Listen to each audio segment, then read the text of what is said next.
لي صدري ويسر لي أمري واحلل عقدة من لساني يفقه قولي سبحانك لا علم لنا إلا ما علمتنا إنك أنت العليم الحكيم وربي زدني علما أعوذ بالله من الشيطان الرجيم بسم الله الرحمن الرحيم والمحسنات من النساء إلا ما ملكت أيمانكم كتاب الله عليكم وأحل لكم ما وراء ذلكم أن تبتغوا بأموالكم محسنين غير مسافعين محسنين واستاذان ورونو الله تعالی د تاسو من ټول تخبل رضا او دیدار نصیب کی دا یو بل حکم رب العالمین ذکر کړی دا محرماتنا علاوه حرمت علیکم المحصنات حرام کړل شوی دی په تاسو باندې ذات الازواج خزي هغه خزي چې خواندان لري دوی سره نکاح حرام ده یو د محرمات ګور رضاعی نسبی او محرمات د سبب چې زوجیت او هغه مخکې تیر شو بل د محرمات نه دا الله وی هغه خزي چې خواندان لري یعنی منکوحي خزي چې نکاح لري دی هغوی سره هم نکاح حرام ده والمحسنات من النساء يعني حرمت عليكم المحسنات حرام کړل شي په تاسو باندې هغه خزي چې زوات الازواج وي خواندان لري من النساء دي خزونه دا در باندې حرام دا محسنات کې قران پاک کې په دریو ترجمو راځي یو په معنا د ذات الازواج چې خزا خاوند لري یعنی منکوحه خزه باندې اطلاق کیږي بل عفائف پاک دمنو خو زبانین د محسنات اطلاق کیږي د محسنات ټکی او محسنات کدی اطلاق فاصل خزم کیږي د محسنات ټکی اطلاق اصل خزبانیم کیږي په عفائف او پاک دمنو خزبان کیږي په ذات الازواج باندې هم کیږي هغه خزي چې نکاح ولري نو دلته مراد نه هغه خزي دي چې منکوحي وي یعنی د بل چا په نکاح کې وي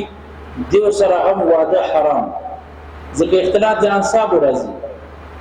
ولی یو خزه په نکاح د کې یو کس ده تم ور سره واده وکي او هغه دواړه جما وکي مونږ ته دا پته نه لګيږي چې دا بچی د چاسو او دینه بیا ډیر غټ مشکلات راځي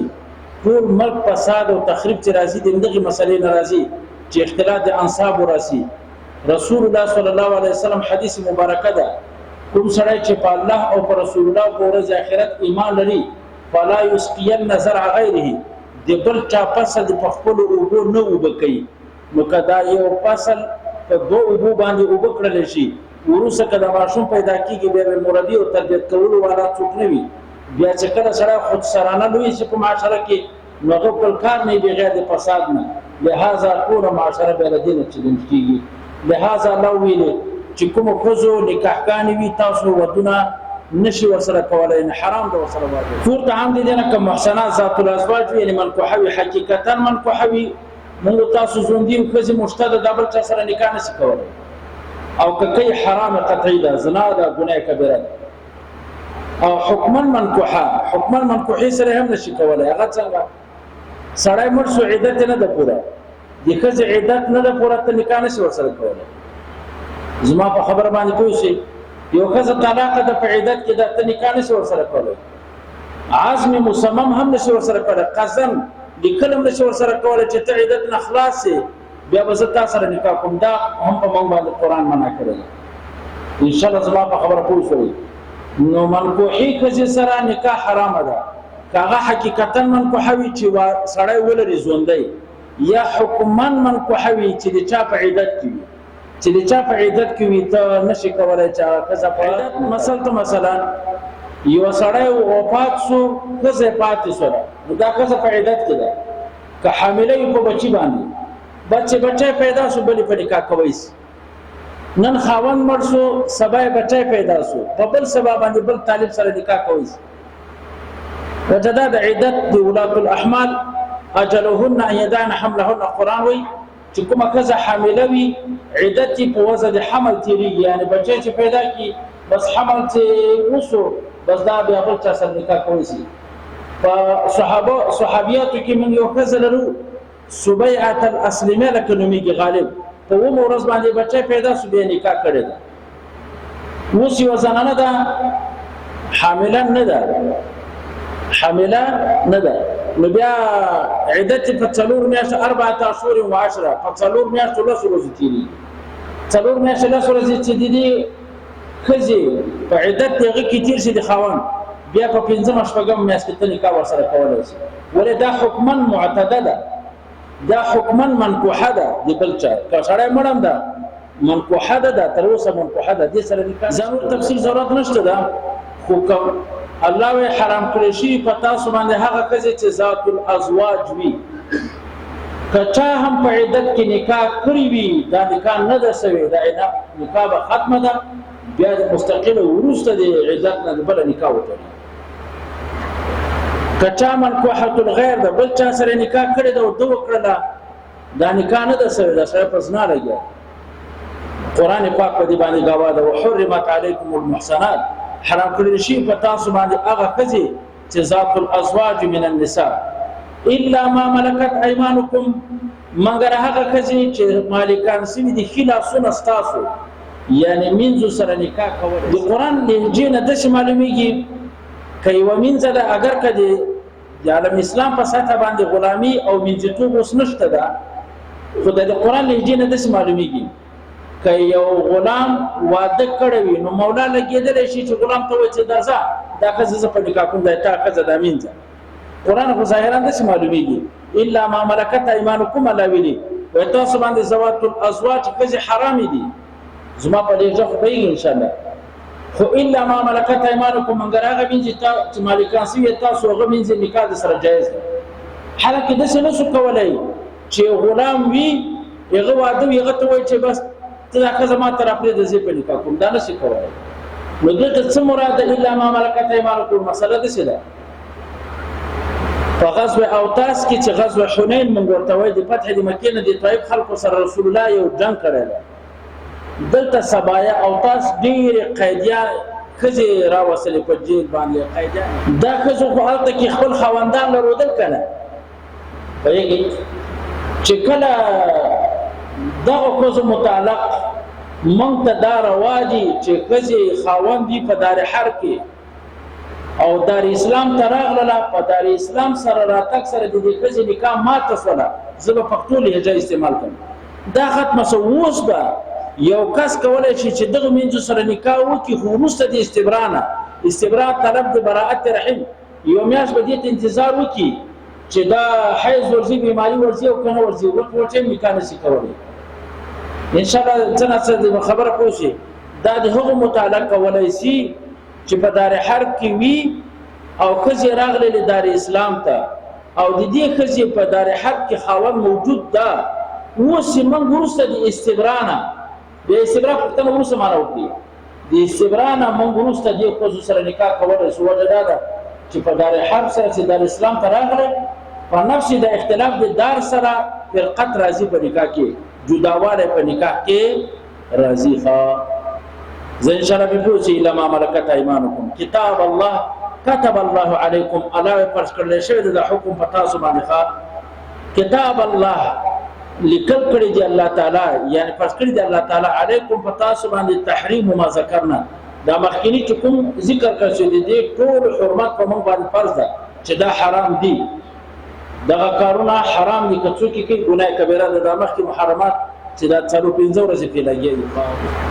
واحل لكم ما وراء ذلكم انا حلال کړی شي تاسو لپاره ما هغه کزي وراء ذلكم چې ما سوا دغه محرماتونه دي دغه محرمات چې موږ ذکر کړ نسبی محرمات ذکر کړو مصاهرت ولا ذکر کړو درزاع ولا ذکر کړو علاوه د دینه ما سوا ټول تاسو ته حلال دي بعضی کزي موږ ته حرام دي خو په اجماع د امت ثابت دي یا په اجماع یا په احادیث رسول الله دلته الله تعمیم کړی ده چې ما سوا دي د خزونه تاسو ته نور څنګه دي حلال دي او زه ټول حلال دي زه ما سوا دي سوا دي غونه دغه محدا کزي متحرم حلال نه دي چې دا ذکر کړو یا په بعضی کزي موږ ته په احادیث کې رسول الله ذکر کړی دي او یا په اجماع د امت باندې بعضی حدیث په بعضی نکاحګان موږ ته حرام دي له هغه ما سوا نور ټول کزي موږ ته حلال دي واحل لكم ما وراء ذلكم خو ګوره دلته الله تعالی وایي تاسو ته حلال دي ان تفتغوا باموالکم چې تاسو به طلب کوئ باموالکم بې لپاره د ارساق د ملصقا باموالکم نکاح به کوئ د ښځو سره خو مال به ورسره وي مهر کوي زما مسله واضح شولې ان تفتغوا باموالکم قرآن وایي چې تاسو د ښځې رواج خو ملصقا باموالکم ملصق او متصل به د مال سره یعنی نکاح بغیر مهر نه کیږي قرآن ثابت شو کنه په دې مسلې کې دغه توګه څه دغه بحث مخ کړی دا چې دې کې څومره متعلق ده دلته کوم ګورې نکاح کې مهر ضروری ده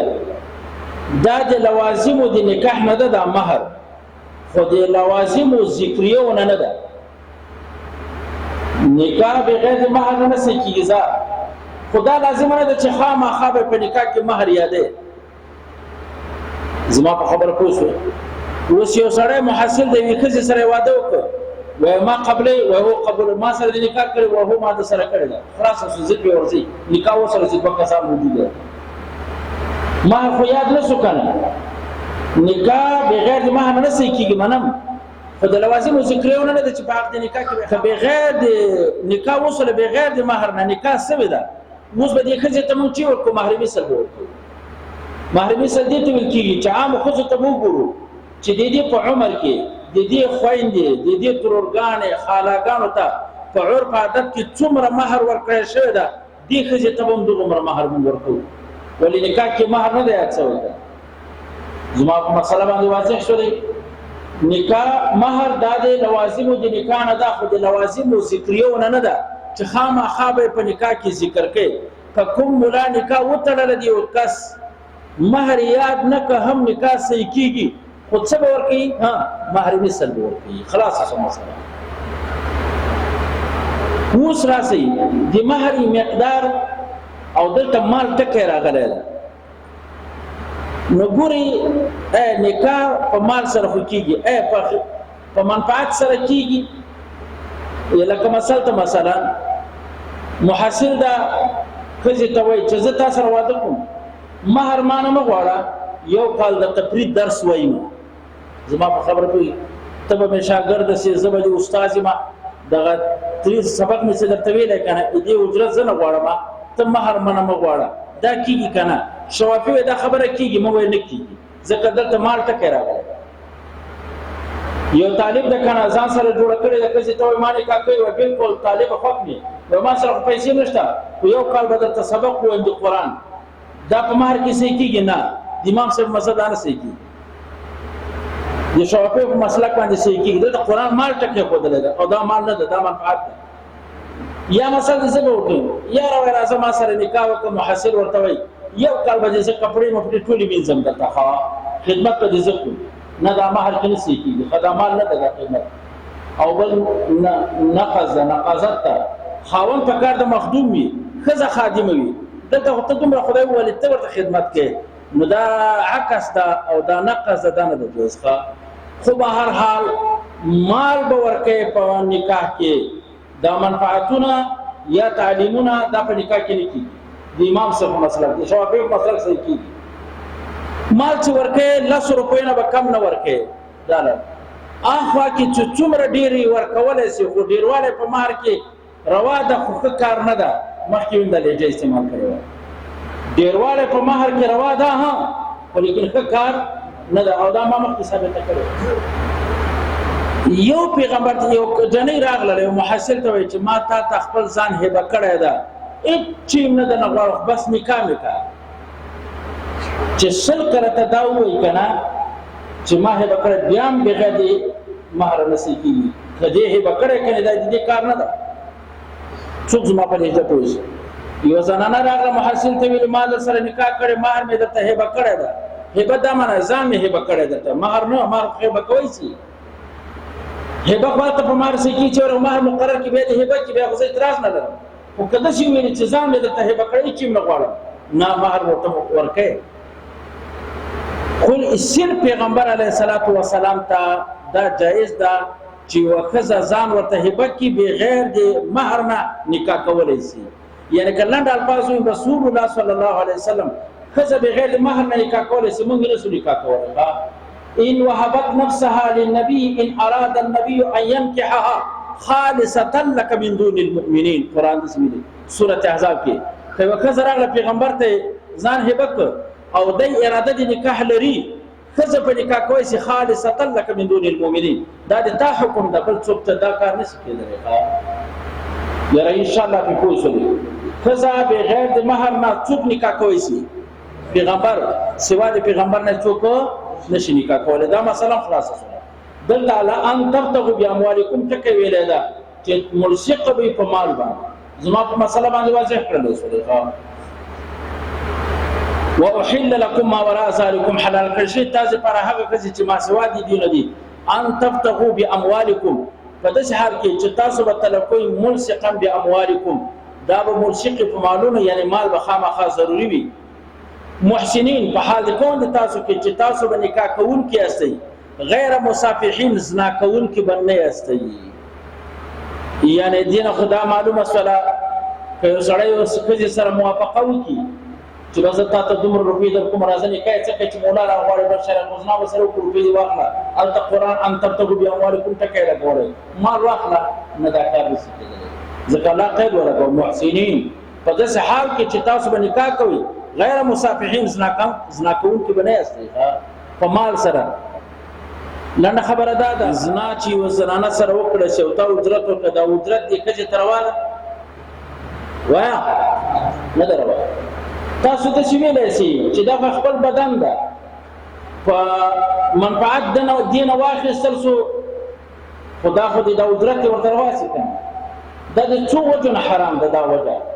یو خدای ته چې دا بدن دې نه ده دا آزاد چې الله دې ته ورکړي دا امانت ته سره کنه دا کوئی دې نه دي کنه دې خو خپل مالک لري زه پښتو کې کدا دې شي هم خو امانت ته استعمال ته راځي په خپل طریقه ورته راځي اسمان خپل ورته راځي نو په خپل طریقه به امانت ته راځي اوس یو سړی لګيږي بل ته وایي د ما لاس کاټ کاغه سړی کاټ ته ذمہوار ده دغه سړی امر نه سي کیږي په دې کې چې ما لاس کاټ دا لاس ته دنه ته څنګه په پردو لاسونو کې حکمونه کې چې کاټه کا زما په دې ته پوښتنه ان شاء الله دا بوزعات دي خزه نه ده چې بس غربي آیین ده چې دا ورته چې خزه او خاون سره راځي خزه سره راځي سو بیا بیا راووي تاسو زما په دې ځو پوښتنه کنه دا د دوی دینه دا ټول امانات عند الله دا د خدای مخلوق ده په دغه مخلوقاتو کې د خنزیران د تصرفات نشي کولای چې دی و چې د انسان عقل د خپل طبيعت د تکراتو کې نو دا خبره مې دې ته ورسته چې د قرآن ته کلمه لګول ته صبر راته چې مرسقا باموالکم سو مال قابلو نه دا نشي کولای نه دې دا بوزع خپل دې دا نه دا تصرف کولای شي نه چاته امر کولای شي نه چاته دی دا خپل ځان باندې منفعت ورکولای شي دا پردي معلومه نو قران وایي ان تبتغوا باموالکم بهم متصل محسنین په داسې حال کې نکاح وکړي غیر مصافحین زنا کوونکي بنه یاستئ زما په مسله باندې ان شاء الله واضح شولې فمستمتعتم به منهن فاتوهن اجورهن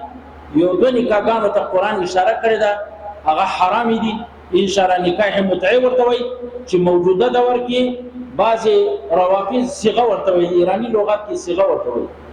او موږ ورته متعه وي دا جائز کنا جائز یو بل نکاح له موقته جائز کنا جائز ان شاء الله سبب ور باندې بحث کوو واخر دعوانا الحمد لله رب العالمين یا الله په دې ناس مجلس باندې هزار بار فتنه ورته جديد اصل فتنه ظالمانو من ټول ته منسي الله دا مجلس کفاره دي سیئات وګرځي الله زموږ ټول صغائر کبائر ګناهونه ما یا الله حکم قول په استار زوي خدای مو ټول ته توفیق مزید نصیب کړي الله ټول حرکات سکنات اقوال افعال د استاد رضا کوي الله مو عادت کو خدای ته نه په عبادت ته وصلی الله تعالی علی خیر خلقه محمد و علی اله وصحبه